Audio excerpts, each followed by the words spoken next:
It's at a Board of Governors meeting that they're having? The NCAA Board of Governors, they were meeting to work on this, and so they had this press release saying that they're going to start the process to enhance name, image, and likeness opportunities, likeness. So this is not about getting paid for playing. It's not about getting paid from the school, but you want to get some sponsorship deals, sign some autographs.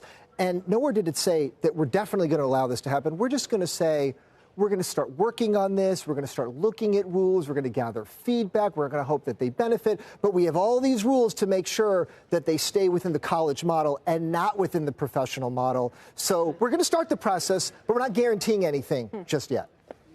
I mean, so Jabari, just thinking through this, and I mean, first of all, it's a very quick response to what California had done to try to move forward and say, look, we want our athletes to be compensated for this, and kind of saying to the NCAA, look, it's your move. Yeah. What would be the significance, you think, if this ultimately does come to pass? Well, it has to come to pass, because the NCAA cannot abide by all the laws that the states wanted. I mean, New York, as the senator here, he wanted 15% of all college sports revenue to be given to the student athletes. Florida has another set of laws. California has their laws. They can't keep on. The NCAA cannot abide by this law and that law. They had to do something. They have to do something. And credit to Gavin Newsom. He's the one that put this in place. And we obviously know once government interferes, there is no turning back. You have to abide by the law. They got 3 years to phase some stuff in. If they don't do it, then their revenues will start to get taken. How much money could be at stake for these students? Depends what they allow, because they could say, hey, you could benefit, but only up to $5 grand. You can benefit, but only up to 10 grand, because again, it says the first bullet point here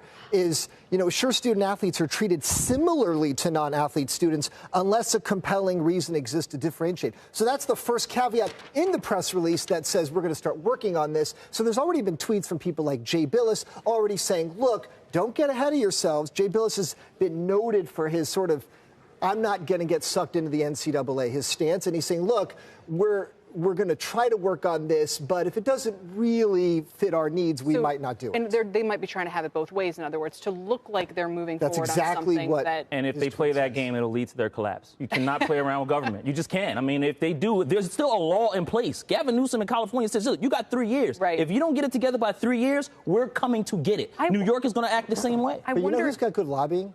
Colleges, because there's always a local representative who's, got an affinity to a college. They've got a bigger lobbying power than professional teams, because a lot of these colleges are public-run institutions. So they could, if they want to, say, hey, you know what, we're going to work on this, maybe give some kids 10 or 15 G's, back off on the laws. And maybe it gets deeper than that also, because remember something, states can't allow these nice recruits to go off to all the other states who's going to be paying them money. Right now, California has the advantage. So if I'm an athlete, I'm saying, oh, California or Pennsylvania, I'll choose California because they're going to be paying me money. That was the whole thing with the sports gambling, right? New Jersey did it. Then the Supreme Court said, fine, New Jersey can do it. Then what happened? Oh, Pennsylvania and New York said, well, we need to do it too, because if New Jersey's going to do it. Money to be earned. Money to be earned. So here's my question. If this train is headed down the tracks, what does it mean, for example, for the amateur status of Olympic athletes? I mean, does it raise those questions as well, or is this somehow kept a lot of these Olympic sports, if you're an Olympic sport at a college, like, oh, you're on the rowing team or the tennis team, that's one thing. If you're just some random guy